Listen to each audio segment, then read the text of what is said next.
Sanbonani, dumelang. I hope niyaphila, guys. I hope niyaphila. I hope you guys are surviving. Hope you guys are surviving. You guys are well. Hope life has been treating you well, guys. Thank you very much, guys. I just want to appreciate you guys for the continued support of viewing the channel, viewing the videos, and subscribing. And thank you very much to those who have already subscribed. To those who have not yet subscribed, please guys do that. And the benefits of subscribing is that each time I publish a video, you get notified. And I think those who have been following the channel have noticed that there's a pattern now. I normally publish videos on Wednesdays and Saturdays. So please subscribe to make sure that you don't miss out on these videos, guys. All right. Guys, we're still on the CCMA rules that were released on the 21st of April 2023. So we've already dealt with chapter 1, part 1, part 2, and part 3. Today we're going to be dealing with part 4 of the rules. Okay, let's jump right into it, guys. Part 4, arbitration. How to refer a request for arbitration to the commission. Number 1, a party may request the commission to arbitrate a dispute by delivering a duly completed LRA Form 7.13, which may include using the official commission electronic referral online portals. Number 2, when referring a request by means other than the official commission electronic referral online portals as set out in Schedule 1, requesting party must A. attach to the request written proof in accordance with Rule 6 that the request was served on the other parties to the dispute. B. It is required to attach to the request an application for condonation if the request for condonation is referred after the relevant time limit has expired. Very important, guys. Despite Rule 18B subsection, despite Rule 18 subsection 2B, where a request has been referred out of time and if condonation has not been attached to the request, the commission will decide whether the condonation will be determined at a hearing or by written submissions received from the parties. Number 4, this rule does not apply to CONEB proceedings held in terms of Section 1915A, read together for Rule 17. Remember, the CONEB is the one we dealt with in the previous video. Number 19, when must the parties file statements? 1. The commission or commissioner may direct A. the requesting party in arbitration to deliver a statement of case, and B. the other parties to deliver answering statement or affidavit. 2. A statement in terms of Sub-Rule 1 must A. set out the material facts upon which the party relies and legal issues that arise from the material facts, and B. be delivered within the time period specified by the commission or commissioner. Number 3, the commissioner has a discretion to continue with the matter despite non-compliance with the directive of the commission or commissioner in terms of Sub-Rule 1. However, any non-compliance may be taken into account when considering costs at the conclusion of the arbitration hearing. Number 20, when parties must hold a pre-arbitration conference. Number 1, the parties to arbitration must hold a pre-arbitration conference dealing with the matters referred to in Sub-Rule 3 if A. both parties are represented by a trade union, employers organization, legal practitioner, and or a candidate attorney. B. both parties agreed to hold a pre-arbitration conference, or C. directed to do so by the provincial or regional senior commissioner or the senior commissioner in charge of a region or the presiding commissioner. 3.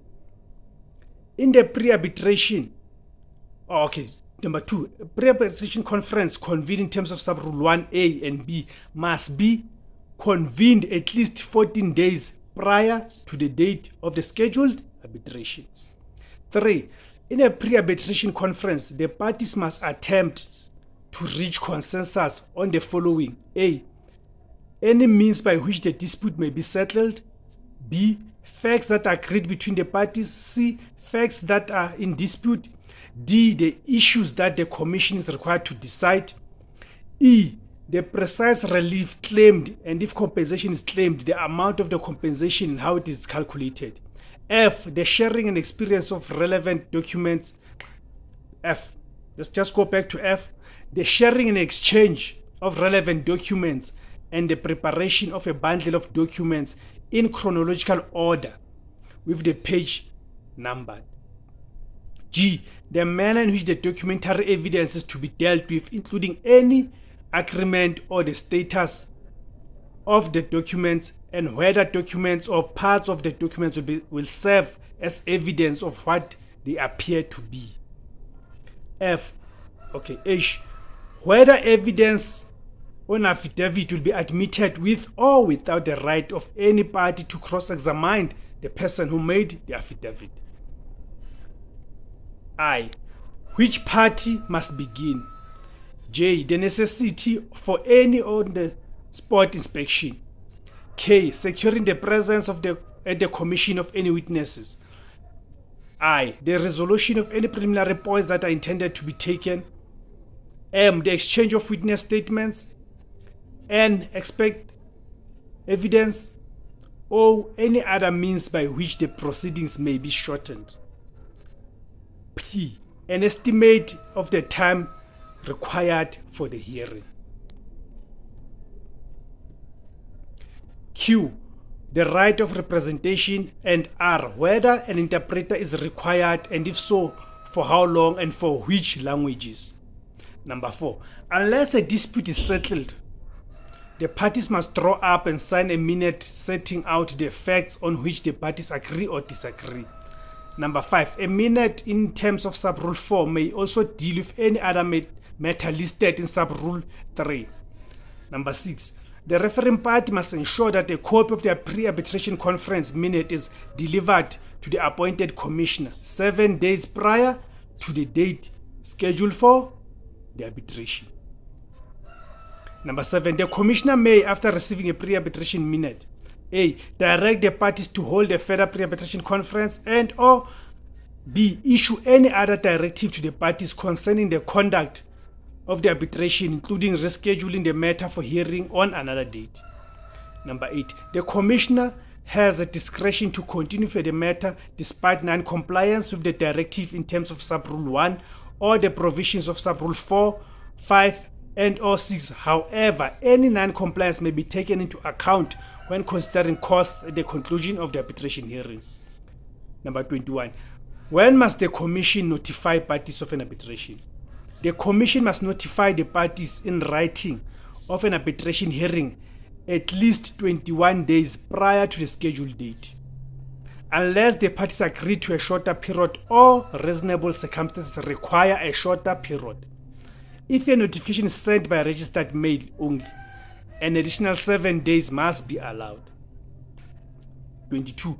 How to determine whether a commissioner may arbitrate a dispute. If during the arbitration proceedings it appears that a jurisdictional issue has not been determined, the commissioner must require the referring party to prove that the commission has jurisdiction to arbitrate the dispute. Number 23. How to postpone an arbitration. 1. Subject to sub-rule 2 and 6, an arbitration may be postponed. A, if the commission is satisfied that there is written confirmation to postpone by both parties. B, by application to the commission and on notice to the other parties in terms of sub-rule 3. Number 2, the commission may postpone an arbitration without the parties appearing if A, all the parties to the dispute confirm in writing that they agree to the postponement, and B, the written confirmation for the postponement is received by the commission at least 7 days prior to the scheduled date of arbitration. Number 3, if the conditions of sub-rule 2 are not met, any party may apply in terms of Rule 31 to postpone an arbitration by delivering an application to the other parties to the dispute and filing a copy with the commission before the scheduled date of the arbitration. Number 4, after considering the written application or confirmation, the commissioner may A, without convening a hearing, determine whether or not to postpone the matter, or B, convene a hearing to determine whether to postpone the matter, or C, determine the application in any manner the commission deems fit. Number 5, there is no right to postponement, and arbitration will proceed as scheduled unless the commission or commissioner notifies the parties that the matter has been postponed. All right, guys, thank you very much. That's the end of part 4 of the new CCMA rules, the new rules that were released on the 21st of April 2023. In the next video then we'll deal with part 5. So now we'll end there with part 4, and thank you very much, guys, for viewing this video. Thank you very much for viewing the channel. Thank you very much for subscribing. Those who have not yet subscribed, please do subscribe. Those who are using Twitter, please share the video on Twitter. Those who are using Facebook, please share on Facebook. Whatever social media platforms that you are using, please let's share this video on those platforms. Let's encourage others to view, to subscribe as well. Thank you very much, guys. Lesedi.